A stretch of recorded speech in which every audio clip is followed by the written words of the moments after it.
All right, YouTube. How are you doing? Doing a little bit of live stream.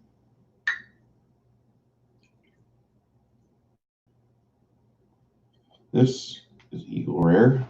It's a nice little whiskey.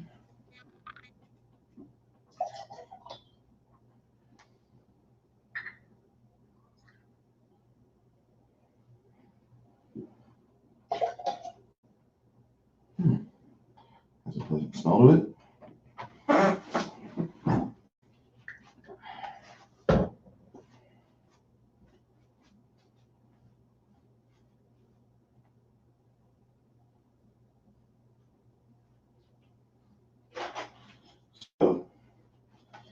So. We have new piece that came out. This is Starcraft Survivors Part 3 by Jody Hauser and Gabriel Guzman. It is written by Guzman, I believe, and Dark Horse Comics are the ones who have published this. For those of you that are looking for a great storyline, I'm going to just take you back to 1997, and we had Command and Conquer, we had Quake, we had the start of the 3D accelerator phase, and we had the start of the multiplayer games, the M-Player, GameSpy, all that was coming out big, and the PC crowd they were the ones that made what we have available today, mainly the console junkies, the Call of Duty, Modern Warfare people. We didn't have Quake and Doom and all that back in the day. God bless Doom. We wouldn't have this now. So Starcraft came out. It was a great RTS game. It's over 20 years old. It's older than some viewers of this channel. And if you are looking for good quality content for fandom, if you are looking for a wonderful series of media to follow.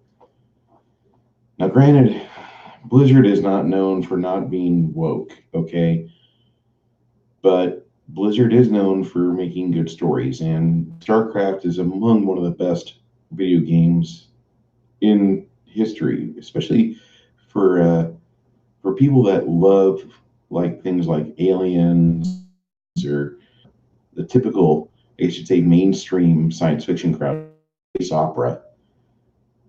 It's really a good thing to follow, and a lot of people that are available to read this aren't, and it's really a shame because you have a series, you have a well-written set of characters in Starcraft Survivors. Now,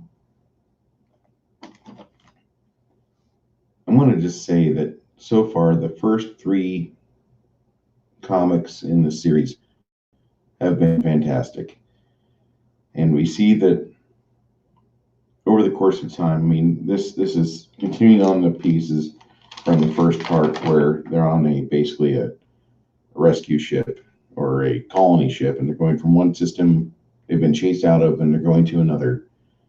And as the first 2 books unravel, the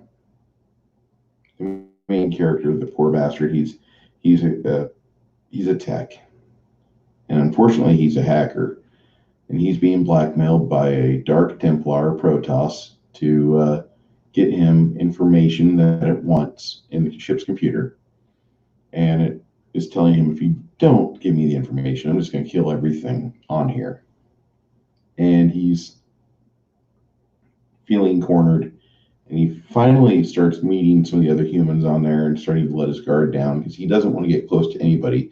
He's still haunted by a lot of the memories of his friends. And they in his head when he starts letting his imagination wander, he kicks himself continuously. And so you feel for this poor man, and Jace is just going through every bit of guilt you could. And the leader of our shift or section leader, one of the guys, Frank, has been trying to help him out. And there's been a new murder and security details, it looks like, and people are just getting really worried as to who's killing people on board the ship. We're supposed to be safe here. And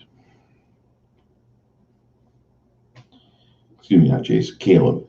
Jace is the one who got gacked in book 2, and Caleb is kind of getting the thing for one of his cohorts.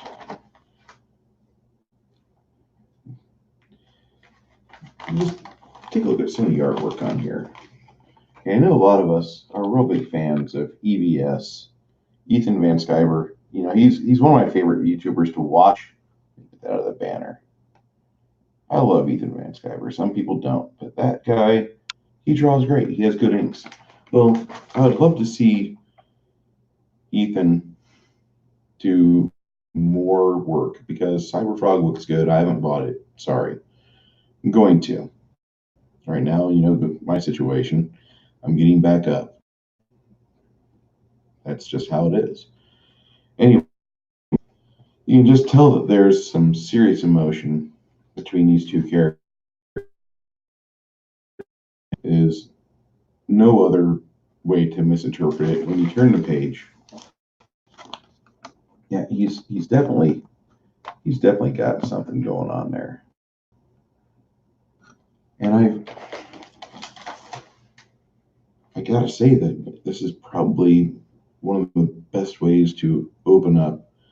And within the first few pages of a comic, you're seeing your guy who you're feeling for, and he's finally starting to see something good happen to him.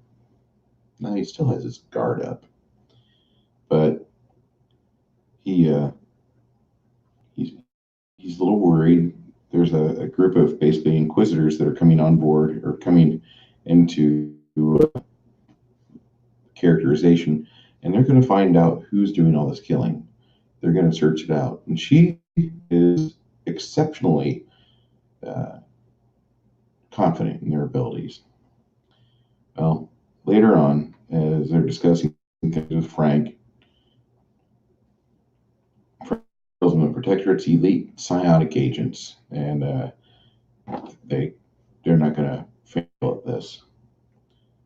And poor Caleb is just having just nightmares about this, and they're going to rip open his secrets and pull him out of his head and probably murder him for treason because of the thing with him internally. Well, Caleb doesn't really have a whole lot of places to go at this point.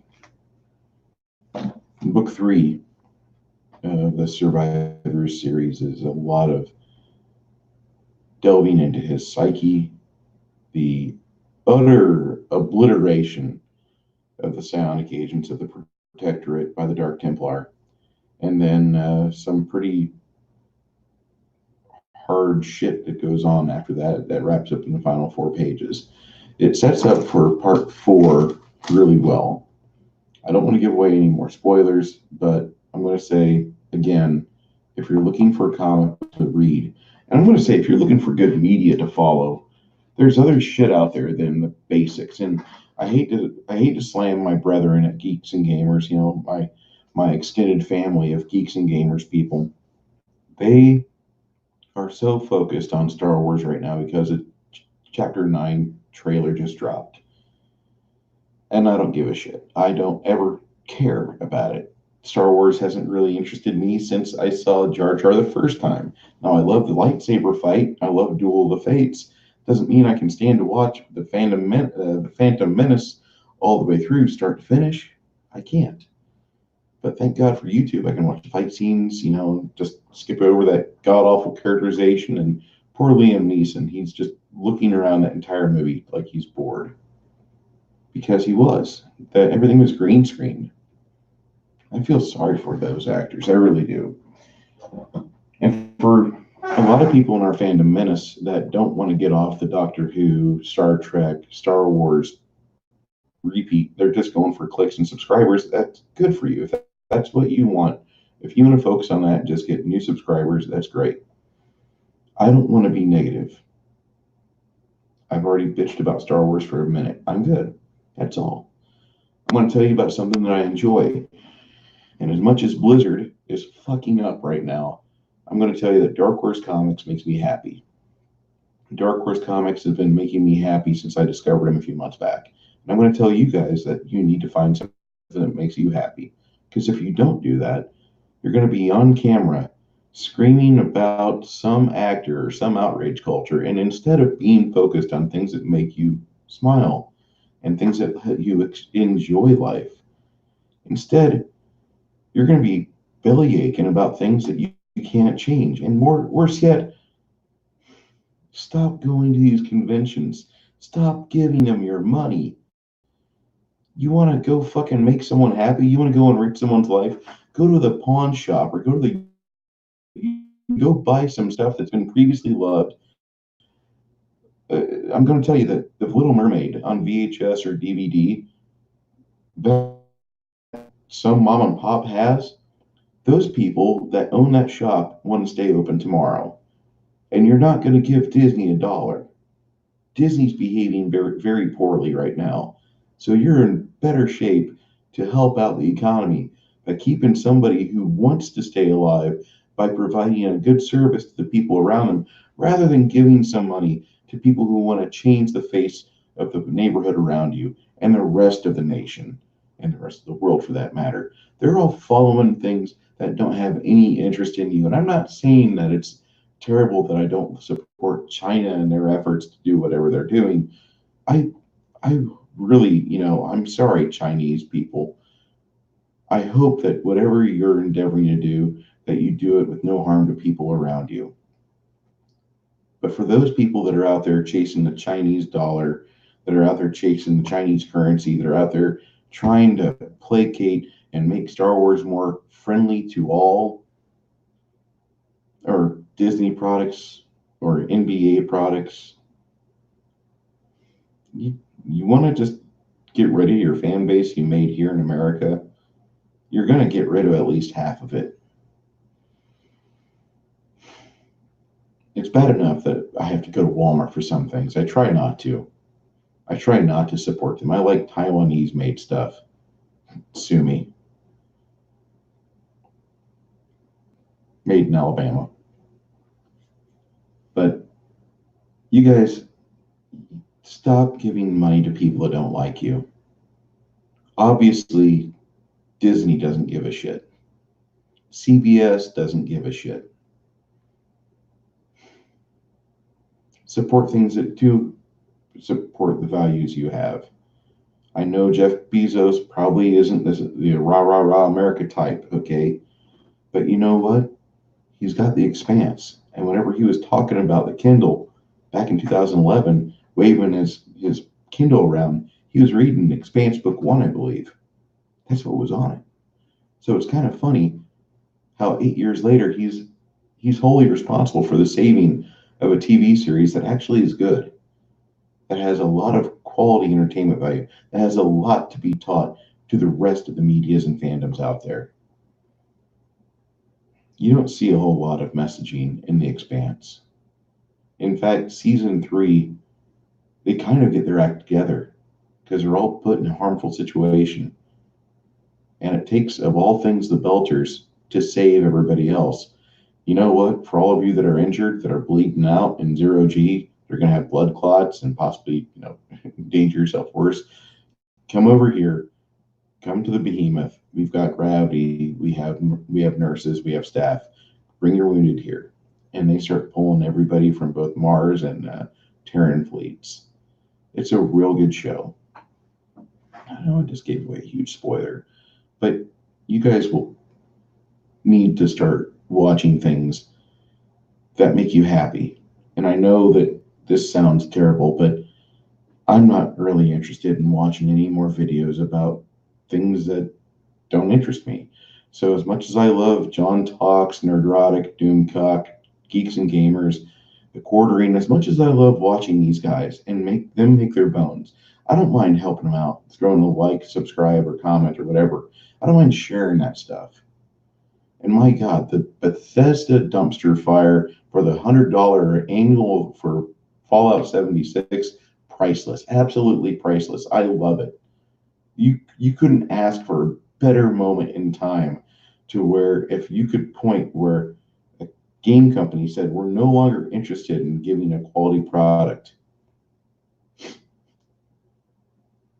So we have all these things going on. But after about 3 or 4 videos, I'm done.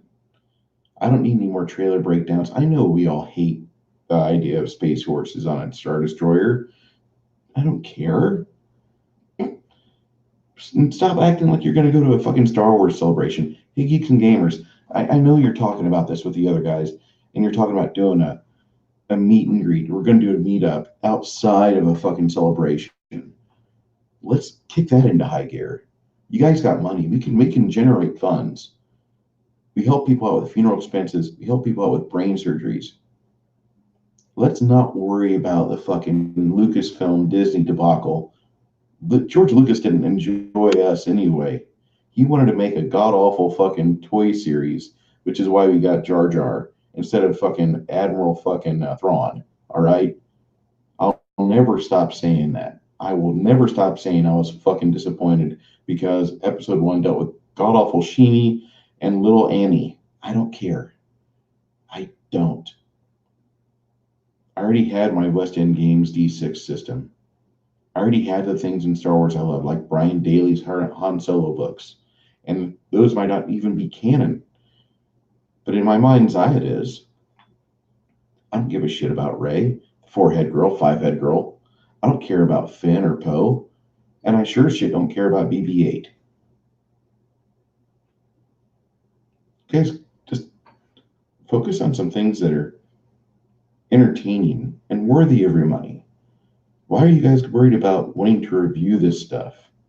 We already know it's a dumpster fire. Did anybody here actually buy Fallout 76? And if you did, go to your best friend and have them kick you in the head because you deserve it. And for you guys that are thinking that Elder Scrolls Part 6 is going to be good, oh boy.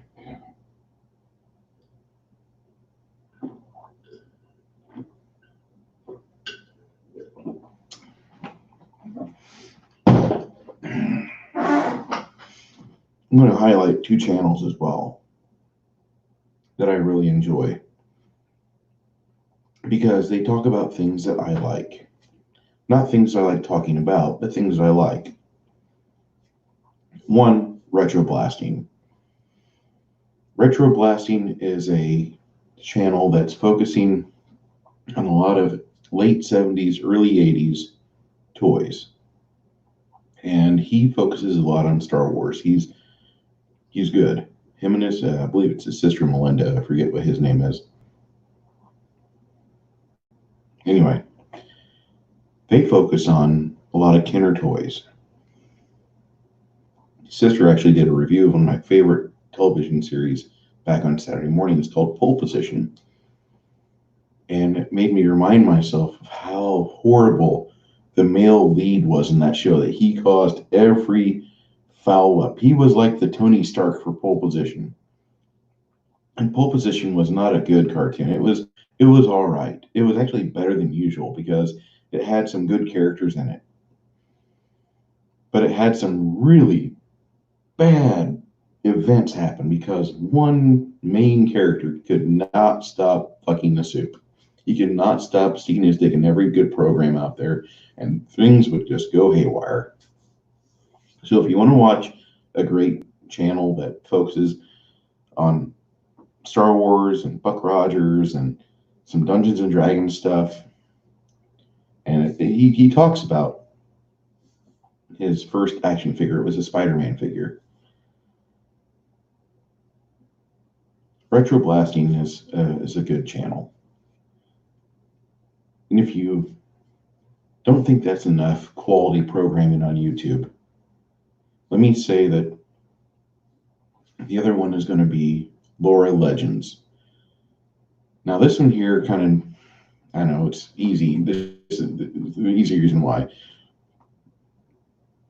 Fairly gorgeous girl who has a crush on late 80s toy memorabilia, late 80s to early 90s. She talks a lot of He-Man, a lot of Teenage Mutant Ninja Turtles. She talks about things that I grew up with as I was going into puberty. She has a couple Thundercats things. And I think her favorite item for media sourcing is probably everything Willow. And if Netflix comes out with a Willow follow-up like what they did with the Dark Crystal, we won't see any new content from her for a couple of weeks. She'll be just watching and replaying that, and then she'll go to her WoW Classic server and just enjoy getting experience points. But Lore Legends is the other one. I really enjoy those two channels for the main reason that they never really talk about the things in life that piss them off, but they highlight the things in life that make them happy. And maybe we could all be a little bit more focused on those things that make us happy. That way we're not bathing in outrage culture.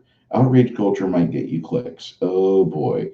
If that's all you're using the internet for, I hope you're not, but if that's the only thing, please go to your nearest dog shelter and go walk one of those dogs.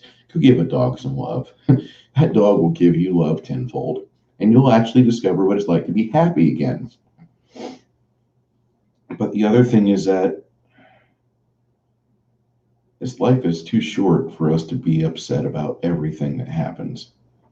We don't have control over anything. Even our own bodies, we don't have control over things. Not 100%. So you have to start finding ways for yourself to spin some positive life into your existence. You guys know what I'm going to do. I'm about ready to start painting a figure. Yeah, I know. Which one, Bruce? I'll find it, don't worry.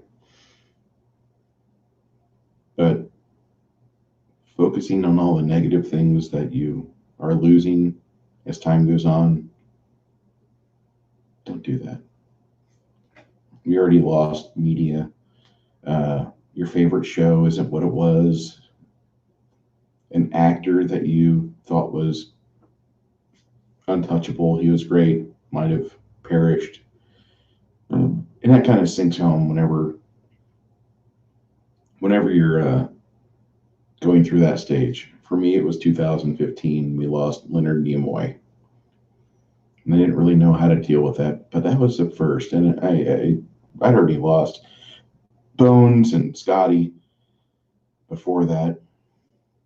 DeForest Kelly died in like 98, and James Doohan died between Leonard Nimoy and Bones. And losing Spock was just that was a notice for me. Like, the fun things aren't over, but the things that you held dear, the foundations of your enjoyment in life, the reasons why you did what you did, you better start treating those a little bit more sacrosanct. You better start giving those people that mean something to you a little lip service while you have the chance to shake their hand or give them a hug or tell them that you love them. And it was probably 3 months after I'd lost my grandfather when that happened. And that was just kind of a wake-up call. Well, this is real.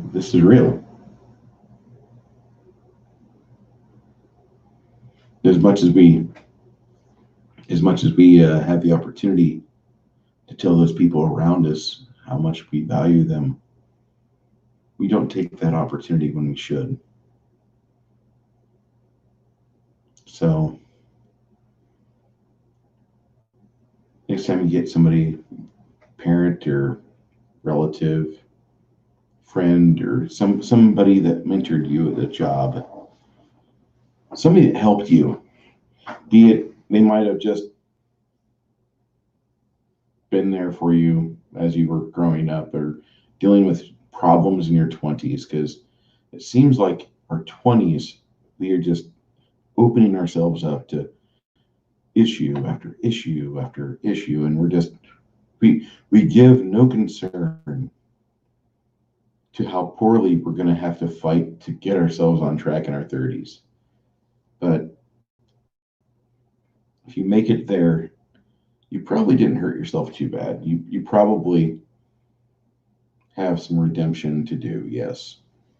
And I say that because in our 20s, we break free of the nest and we start spreading our wings and trying to do stuff that most people would consider, basic. But you need to learn how to be an adult properly. And in your 30s, you're learning how to be an adult without so many mess ups, without sticking your dick in your own foot or stepping on it. So you get a chance to tell somebody appreciate you. If you're not doing that, not on a regular basis, because you don't want to go up to your friend and dry hump their good feelings, but you want to tell your friends and you want to tell your family, you want to tell those people that have helped you through issues. You want to give them at least the chance to know, like, you remember about 5 years ago when I was going through X situation. You want to do that. Anyway, that's enough for right now. I gave you guys 27 minutes, absolutely free of charge to you. For those of you on BitChute, thank you for continuing to spread my message. For those of you that are on YouTube, I just ask you give me a like. I'm very low investment individual. I'm looking forward to seeing how this develops over the next year. I'm going to try to be on live streams more often. If you are looking for a comic series, again, Starcraft, Survivors, this is volume 3 of 4. It's a good series. And Gabriel Guzman, you guys, if you follow comics, if you go through his resume, you're going to find just quality items time and time again. And it really, that could be said for about any various thing. You find somebody in a vocation where they have found their niche. And I'm even going to get a little bit adultish on you. I'm going to say, like, if you guys find yourself looking at investors and you're looking at people who, when they start assembling a family of investments together, you want to follow them. You want to look at what they're staring at. You want to look at how they research. You want to look at how they adjust. And certain people are going to enrich your lives. So I guess maybe we also did some final analysis on quality control. You're going to want to not work so hard when you get older. So let your work for you. I know that sounds kind of weird, but let's seriously think about this. Start looking at ways for you to make money when you go to sleep or when you go on vacation. Because if you're not looking for people who are masters of their craft, what exactly are you doing? If you're going to read a book, you don't want to read a book by somebody who's worse at writing a book than you. You can occasionally do that just so you can see, like, oh, wow, this guy really needs to work on this. And that's why I recommend people read my books, because they suck. But I also tell people to find books and find people that are great at what they do, because you want to take lessons from what they've done and see how you can emulate that if you're in that same craft. Anyway, that was kind of just out of left field, but I felt it needed to be talked about. If you're a guy, listen, the world needs you. This world is starving for good, strong men. And what you need to do is rise to that occasion. If you're a woman, it's okay to be strong. It's okay to be independent. Don't go and confuse that with being aggressive to men. Recognize your place. Recognize what you are geared to do. As much as women are fantastic in any vocation they choose to excel at. Women are going to be the creators of the race from start to finish. So don't neglect your duty. It's pretty simple. If you're a man, if you're procreating, you better be also the other half of a relationship. I guess you'd say that I might be a hypocrite because I have neither a better looking half or kids. And that's all right. I'm just picky. I'm also trying to make sure that whenever I get to that point where I have somebody, that I'm at the level that I need to be at in order to provide and protect. And I think that's a pretty honorable distinction. Those of you out there that are at my orphanage and overseas in Europe, I'm really sorry about what happened. I was in my 20s. I just really enjoyed myself. Have a great night, everybody.